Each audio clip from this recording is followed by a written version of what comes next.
Hey everyone, I finished watching the next Wild Force episode. Um, Crap, what was the name of this? Oh yeah, Click Click Zoom. Well, that's a really weird title. Goes any, I guess.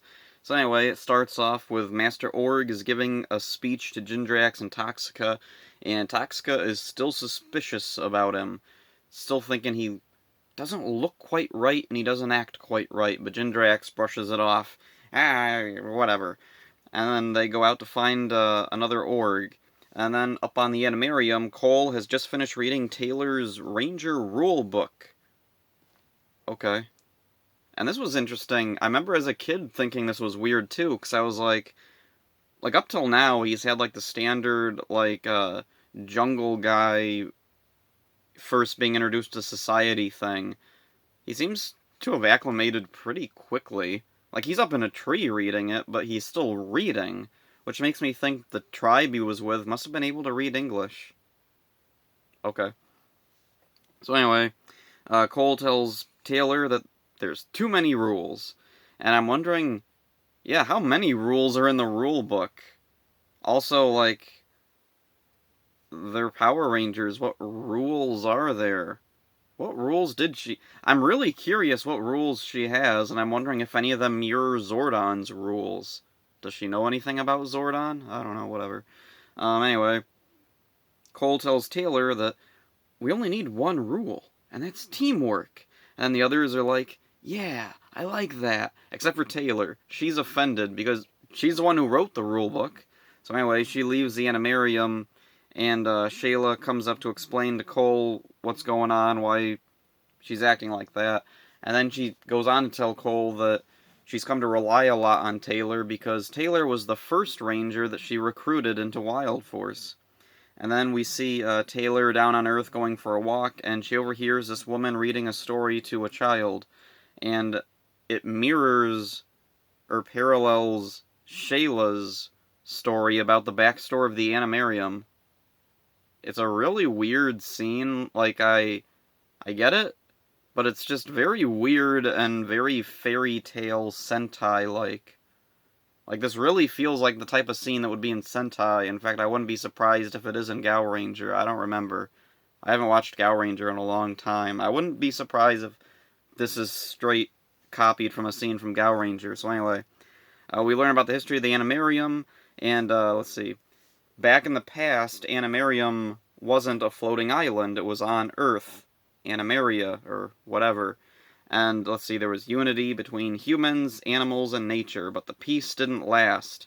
We see this puddle of mud, and suddenly a fist comes through, and then we see Master Org rise from the mud. And oddly, he looks like himself. It looks like Ilya Volok. It doesn't look any different from normal Master Org in the show, which is really weird that they're making a point of Toxica being suspicious of his appearance, and then here he is in the past, looking normal.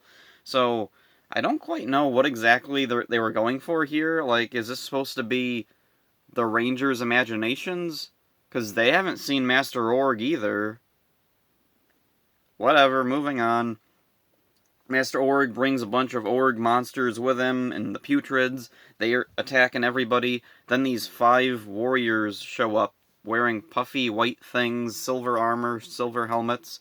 One of them takes Shayla aside and takes her to the Animarium. Then they cast a magic spell that raises the Animarium up, and that's the history of the Animarium. And then Shayla falls into a magic sleep for a couple hundred years. As you do, I guess. So anyway, as pollution has been rising, it's causing the orgs to come back. Which makes me wonder, how did they show up in the first place? Like, was that puddle of mud pollution? Was that not mud? Was it sewage? Ew. Whatever. Gross implications there. So anyway, in the present, there's an org attacking. It has the ability to turn people invisible by taking pictures of them. Okay, it's a really weird concept.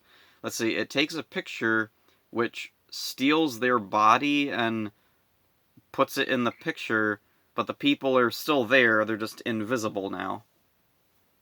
The effects are cool. So anyway, two of the people that the camera org has just turned invisible, they ask Taylor for help, and there's a really cool thing here where they like break open this bag of flour or something, and the flour dust is all over, and you can see the two people kind of in the flour dust. It's a cool effect that I really wanted to draw, but I have no idea how I would go about it, because, yeah, it would take a lot more time than I have right now, because I'm working a full-time job at the moment.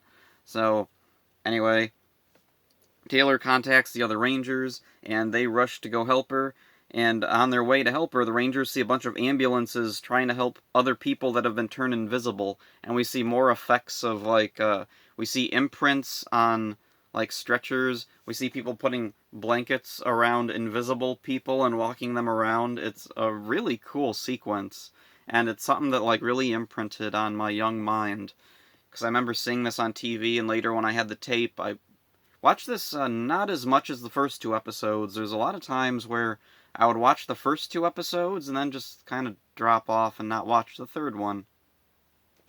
I don't really know why, because it's a good episode. I like this episode, but I don't know, just something about the first two have a lot of like connection to each other, and this one just kind of feels separate because it's the first standard episode of the series. Like, it is still kind of introducing some things, like there's some new weapons introduced, and the team is coming together, and Shayla talks about the history of the Animarium. So anyway, back to the plot summary. Let's see. Taylor finds Camera Org, but Jindrax and Toxica help it, and let's see. And then it turns Taylor invisible. They get Taylor away, or the other Rangers show up, they get Taylor away from the monster, they're back up on the Animarium, she's turned invisible, and Cole blames himself because he's the one who made Taylor upset enough to leave the Animarium. So then he goes down by himself to find the org, and he tries to outsmart it.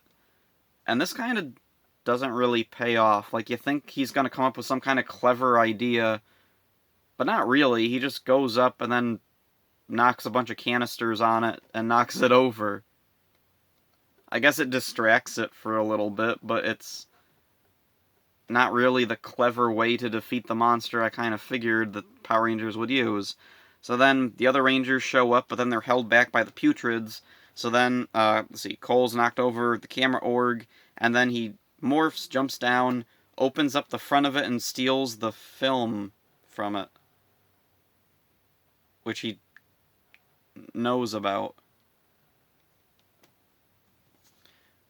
How does he know what a camera is? Did the tribe not only know English, did they know what cameras were? Did they regularly have interaction with people who had cameras? Was the tribe not even really that primitive?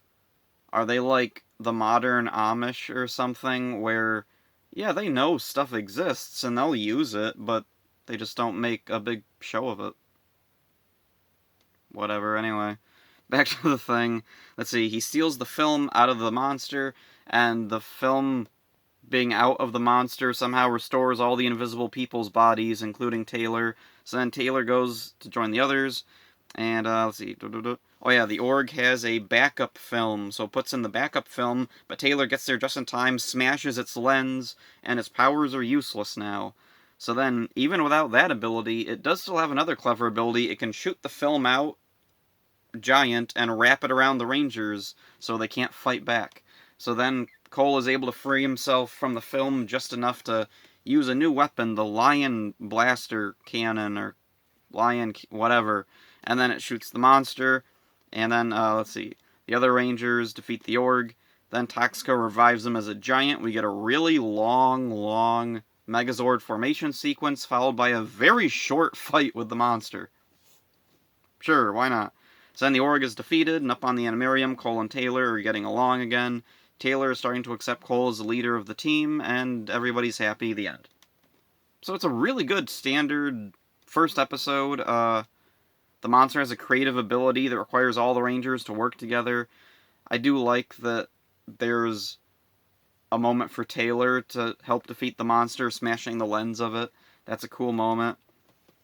And, oh, interesting thing, on Ranger Wiki, after these episodes, I'll usually go to GreenRanger.com or Ranger Wiki to read up on the trivia or whatever, and there was a weird error on Ranger Wiki where it says that in the flashback scene, when Shayla is explaining about the history of the Animarium, and they show Master Org looking like normal Ilya Volok Master Org, it says that this is foreshadowing that Master Org is an imposter. That's not what foreshadowing is. Foreshadowing would have been if he looked different, or if it only showed him in silhouette or something. It's just straight up normal Master Org in the flashback. That's not foreshadowing, that's just a mistake. And like I said earlier, I don't know what exactly they were going for, because they made it a point to, like, emphasize that Toxica is suspicious of him because she thinks something is weird about him. But then in the flashback, it shows he's just... whatever. Anyway, moving on. Oh yeah, the other thing. When I was a kid and I saw this, those 5 warriors... Now, the 5 warriors obviously parallels 5 rangers. Every season so far has started out with 5 rangers. Or, well, Wild Force started out with 4, and Mighty Morphin Season 2 and 3 started with 6. Whatever. Anyway, usually the ranger teams, they start with 5 rangers, and then there's a 6th one that comes in later, so 5 is an important number, and these 5 warriors could have been like Power Rangers of the past, and because of the way they're dressed, one of the things I always wondered about when I was a kid, and I remember hearing this on somebody's commentary on the episode too, was I thought these guys, one of them may have been Zordon. Because, like, when I was a little kid, we really didn't have a lot of, like, backstory about Zordon. The only, like, instance we had ever seen of Zordon outside, like, pre-tube Zordon was in Power Ranger Punks. And also, I think at the beginning of, was it the live show or the fan club tape? Something, it shows a clip of Barza from Zyuranger behind that little flaming thing. So, and that's it. So, we only see Zordon, like, kind of blurry, out of focus from a distance. We never see him head on. Or, well, in the movie we do, but that's not in continuity to the series. So, in here, I always thought one of these guys may have been Zordon. Now we know it's not, and we know what Barza looks like, and Barza doesn't look anything like any of these guys. And then we also have the comics, which have a completely different look for Zordon. Oh, then there's Zordon in the 2017 movie. He looks completely different too, but that's also not in continuity with the show. The comics aren't either. Whatever, I don't know what I'm talking about. Anyway, it was just a weird thing when I was a kid that I always thought, oh, is that supposed to be one of them Zordon? And they never follow up on it. Like, only one of them gets any kind of follow-up, and it's Merrick.